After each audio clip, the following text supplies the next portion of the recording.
Well, humans are unique in their ability to digest milk as adults because in most mammals, lactase is shut down after weaning. It begins in silence, the kind that follows hunger. Europe lies frozen. The wind howls through empty fields, the rivers locked in ice. Families burn their last scraps of wood for warmth. Children cry for food that doesn't exist. Villages vanish, one by one, their names swallowed by snow. And yet, scattered among the dying, a few survive. Not warriors, not kings, just families huddled in wooden huts beside their cattle. While the world starves, they sip a strange white liquid that still flows when everything else has failed. To most, it's milk. To them, it's life, the only food that never stops giving. What they don't know is that survival runs deeper than luck or faith. Those individuals who by chance had that mutation were better able to digest milk as adults, and this gave them a selective advantage. It's written inside them, in one letter of DNA that refuses to turn off. A tiny glitch that lets their bodies do what almost no one else's can: drink milk and live on it. That single mistake will ignite one of the fastest genetic revolutions in human history. A revolution that would rebuild Europe, reshape civilization, and quietly decide who endures and who vanishes. Because sometimes the difference between extinction and empire begins not in war, but in a drop of milk. Today, almost 95% of people in Northern Europe can drink milk without pain. But step outside that region, to Asia, Africa, or South America, and the picture flips. Across the world, about 65% of humans lose the ability to digest milk after childhood. One species, two completely different destinies. All because of a single change in our genetic script. A one-letter mutation near a gene called LCT, sitting quietly on chromosome 2q21. Around 7,500 years ago, that mutation appeared in a neighboring control region called MCM6, a kind of molecular switch that decides whether lactase, the enzyme that digests milk, stays on or shuts down. Everywhere else on Earth, that switch turns off after infancy, but in Europe, it jammed permanently. That tiny typo kept the lactase gene burning for life. And in less than 3,000 years, a blink in evolutionary time, it swept across an entire continent. Faster than the genes that protect against malaria. Faster than the mutation that gave us blue eyes. It turned famine into fuel, and hunger into heritage. But this isn't just a story about milk. It's the story of how desperation became destiny. How survival carved itself into our very code. So, before we dive into the ancient DNA and buried bones that tell this story, hit subscribe to Root and Relic, where genetics, archaeology, and myth converge to reveal the hidden forces that shaped who we are. Because what you're about to discover isn't just about milk. It's about how a single mutation built Europe. Inside every human being, there's a hidden switch, small, silent, and ancient. It controls a gene called LCT, found on chromosome 2q21. That gene produces an enzyme named lactase, whose only purpose is to break down milk sugar, lactose, into two smaller molecules, glucose and galactose. For infants, it's a lifeline. It turns milk into energy, growth, and survival. But in most of the animal kingdom, that switch flips off after early childhood. Once a baby is weaned, the body stops producing lactase. It's nature's efficiency. Why waste energy on a tool you'll never need again? For hundreds of thousands of years, that rule held unbroken, until it didn't. Around 7,500 years ago, somewhere in southeastern Europe, one small change appeared. Not inside the LCT gene itself, but in a nearby control region called MCM6, a stretch of DNA that decides when the lactase gene wakes or sleeps. One letter of code, a single base pair, changed from C to T. That one mutation jammed the off switch forever. It didn't make anyone taller, faster, or smarter. but it gave them something rarer: the ability to keep digesting milk for life. While others starved in winter, these people could drink the one food that never stopped flowing. And that difference, invisible to the eye, became the line between life and death. Scientists today catalog this mutation as -13-910T. It's one of at least 6 different mutations around the world that do the same thing: keep lactase switched on in adulthood. Each arose independently, from Arabia to Africa to Central Asia. Different people, different DNA, same result. Evolution, faced with the same crisis, wrote the same solution more than once. That small act of biological rebellion would quietly rewrite human history. Because from that moment on, milk was no longer a food for infants. It was a weapon against extinction. Before milk became salvation, it was poison. The first European farmers, known today as the linear band ceramic, or LBK culture, lived around 5500 BCE. They planted wheat, herded cattle, and built the first permanent villages on European soil. Their pottery, unearthed across Central Europe, still carries chemical traces of milk fat, but their bones tell a stranger story. Their DNA shows they couldn't digest it.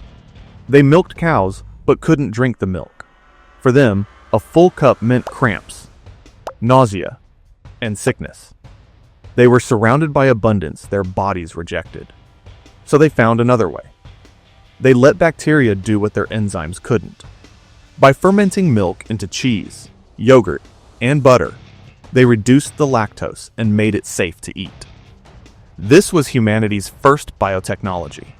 Not born in a lab, but in clay pots and animal skins. Archaeologists at Catalhoyuk in Turkey and Kierskowo in Poland have uncovered vessels lined with curds and whey, and strainers used for cheese making. Every shard tells the same story. Culture evolved before genes did. Human ingenuity came first. Evolution followed later. For 2,000 years, this uneasy balance held, until the weather turned against them. The 8.2 kilo-year climate collapse swept across the continent, bringing cold, drought, and famine. Crops failed, populations fell, and in that desperate silence, the families who could digest milk, those rare few with the new mutation, survived. They didn't know it, but their genes had caught up to their needs. The age of the milk drinkers had begun. Around 8,200 years ago, the planet shuddered. A flood of glacial meltwater poured into the Atlantic, choking the ocean's currents and plunging Europe into chaos. An event scientists call the 8.2 kilo-year climate collapse. The weather turned against humanity. Harvests failed year after year. Forests withered. Rivers shrank. Entire villages vanished from the record. But not everyone died. Some carried within them a secret that turned desperation into advantage. Their bodies could digest milk, fresh, unfermented milk, even in adulthood. While others starved, they drank. While crops rotted, their cattle gave food that renewed itself every day. With every generation, the math of survival sharpened. Children of milk drinkers lived longer. They had more offspring. Those offspring carried the same gene. Over centuries, famine itself became a filter, stripping away the weak and multiplying the adapted. By the time the climate stabilized, a quiet revolution had taken place. The lactase-persistence mutation had swept through Europe faster than almost any in human history. Researchers from Berger et al., Nature 2022, estimate its selective advantage at nearly 9% per generation, 10 times faster than the mutation that protects against malaria. Milk wasn't just food anymore. It was a weapon against extinction. And in the sun-starved north, it gave something more: calcium and vitamin D. The nutrients for bone strength in a world with almost no sunlight. Where others grew weak and brittle, milk drinkers stayed strong. They carried not only calories, but light, bottled in liquid form. Evolution didn't reward the strongest. It rewarded the hungriest. And hunger at last had found its champion. If you'd lived through that collapse, watching your crops fail and your animals thin, do you think you'd have survived it? Or would hunger have written your name among the lost? Tell me in the comments. I'm curious which side of evolution you believe you'd stand on. 5,000 years ago, the horizon began to move. From the wide grasslands between the Black Sea and the Caspian came a people who would change everything, the Yamnaya. They lived on horseback, following their herds across an ocean of grass. To them, livestock were life itself: meat, hides, bone, and milk. They drank a fermented brew called kumis, made from mare's milk, and stored its froth in leather skins that swung from their saddles. Dairy wasn't a side dish. It was the center of their world. When geneticists examined their remains thousands of years later, they found proof of what set them apart. The same -13-910T mutation, the same jammed lactase switch that once appeared in Europe's east, pulsed through their DNA at extraordinary frequency. They were the world's first confirmed lifelong milk drinkers, and they carried that gift wherever they rode. As the Yamnaya spread westward, they merged with the early European farmers before them, people from the linear band Karamic and Cardial-Ware cultures. That meeting didn't just fuse languages and faces, it fused survival strategies. The result was a continent reborn, a Europe that could live on dairy, travel farther, and populate lands where farming alone had failed. After their migration, the genetic landscape shifted almost overnight. Lactase persistence, once rare, reached nearly 40% in the Bronze Age and more than 90% in Iron Age Scandinavia. The Yamnaya didn't conquer with blades or banners. They conquered with biology, spreading milk, language, and the seeds of modern Europe all at once. They were not just warriors of the steppe. They were couriers of a mutation that turned survival into civilization. From that fusion came a transformation no army could match. Across Europe, villages grew larger, populations swelled, and everywhere archaeologists dig, they find the same evidence: the fingerprints of milk. Clay vessels pierced with tiny holes, built to strain curds from whey. Butter churns, blackened with soot. Stone jars, sealed with traces of milk fat crystals, still visible under a microscope. Laboratory tests using gas chromatography and mass spectrometry confirm what these artifacts whisper. Dairy had become daily life. At Durrington Walls, near Stonehenge, scientists even found residues of milk mixed with animal fat. Proof that ancient feasts ran on dairy as much as on meat. A single cup of milk held about 150 kilocalories, rich in protein and calcium. In northern climates where crops could fail 9 months of the year, milk meant stability. Families needed less land. Communities could stay in one place. Trade networks emerged. Surpluses began. And from those surpluses came everything else: specialization, exchange, civilization itself. Anthropologists call it the Dairy Revolution, a feedback loop between culture and genes. The more milk people drank, the more the mutation spread. The more it spread, the more societies relied on dairy. Generation after generation, this loop turned hunger into heritage. The cow, the goat, and the sheep were no longer animals. They were engines of continuity. Every jar of butter and wheel of cheese carried proof that human survival had shifted from chance to choice. From that quiet revolution rose the Europe we know today, built not only by swords and stone, but by milk. The story of milk isn't frozen in the past. It's still visible, written across Europe's DNA like a living map. In the far north, Ireland, Britain, Scandinavia, and the Netherlands, more than 95% of people can drink milk without pain. But move south toward the Mediterranean, and that number crumbles. In Italy, Spain, and Greece, nearly half the population becomes lactose intolerant. On the island of Sardinia, it drops even lower. This pattern isn't random. It mirrors survival itself. Northern Europe's winters were long, its soils poor, its light dim. For half the year, crops couldn't grow, but dairy animals kept giving, turning grass into calories when the earth froze. Milk became liquid sunlight, calcium, and energy bundled into survival. In the south, nature was kinder. Fields stayed fertile. Olive trees bore fruit year-round. There was less pressure to adapt, less reason for evolution to rewrite the genome. Geography shaped genetics. Mountains, seas, and isolation drew invisible borders across the continent. In Sardinia, cut off by the sea, the ancient genome survived. The same DNA as Europe's first farmers before the Yamnaya came. In the Balkan highlands, rugged terrain slowed migrations, preserving older populations and their original intolerance. Each valley, each island, holds a different echo of prehistory. Today, when geneticists plot lactase-persistence frequencies, they see not just biology, but memory. A heat map glowing brightest in the north and fading to gold in the south, tracing migration, famine, and survival like footprints in code. If you were born in the north, your DNA still remembers hunger. If you were born in the south, it remembers light, which makes you wonder, if you lived 5,000 years ago, would your body have saved you or betrayed you? Tell me in the comments, would you have been among the milk drinkers who thrived or among those who faded with the famine? I'd love to see where you think you would have stood in that evolutionary lottery. Europe's story wasn't unique. Across Africa and Arabia, evolution was quietly performing the same trick, rewriting human destiny in parallel. Among the Maasai of Kenya, the Tutsi of Rwanda, and the Beja of Sudan, milk wasn't just food, it was identity.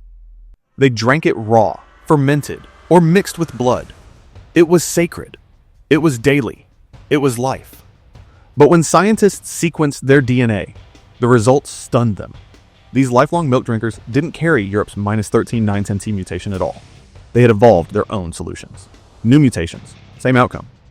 In East Africa, it was -14 010G to C. In Arabia, -13 9 15G to C. Each appeared independently, yet each one kept the lactase gene switched on for life. Different continents, different codes, same result. It was convergent evolution. Nature finding the same answer again and again under the same pressure. It's the biological equivalent of 6 authors writing the same story without ever meeting. And the story didn't end with genes. In India, milk culture evolved through cuisine. For 4,000 years, fermentation replaced mutation. Curd, yogurt, and ghee allowed lactose-intolerant people to thrive without ever changing their DNA. In Mongolia, adaptation came from microbes, not humans. Gut bacteria evolved to digest lactose for them, a silent alliance between body and ecosystem. Everywhere milk flowed, life found a way to drink it. Whether by gene, culture, or microbe, humanity kept solving the same problem, proving that survival isn't just evolution's work. It's cooperation written into every level of life. The story of milk doesn't end in prehistory. It's still unfolding, not in caves or fields this time, but in laboratories. Today, about 65% of the world's population still loses the ability to digest milk after childhood. But science is beginning to do what evolution once did, and faster. Using CRISPR-Cas9, researchers have learned how to switch the lactase gene back on in adults. A process that took nature thousands of years can now be triggered in weeks. We are no longer waiting for adaptation. We are engineering it. But evolution always writes in fine print. The same enhancer region that grants lactase persistence also influences glucose metabolism and body mass regulation. The mutation that once prevented starvation may now play a subtle role in obesity or insulin resistance. Yesterday's miracle could be tomorrow's trade-off. And while some are reactivating lactase through gene editing, millions of others are doing the opposite, walking away from milk entirely. Supermarket aisles overflow with plant-based substitutes, synthetic dairy, and lactose-free formulas. For the first time, people who can drink milk are choosing not to. The mutation that once saved Europe is being voluntarily silenced by culture. But even as habits change, the gene remains. Inside us, the code still hums, a relic of ancient hunger, a fossil still alive. We may not depend on milk anymore, but milk will always be part of us. A story written in the quiet language of enzymes and endurance. Because evolution doesn't forget what it needed to survive. It only waits for us to remember. The mutation that saved Europe didn't just feed bodies. It built civilizations. It turned starvation into strategy and desperation into destiny. It gave rise to communities that could last through winters, to trade routes that carried butter and cheese across continents, to myths and rituals built around the cow, the creature that turned grass into survival.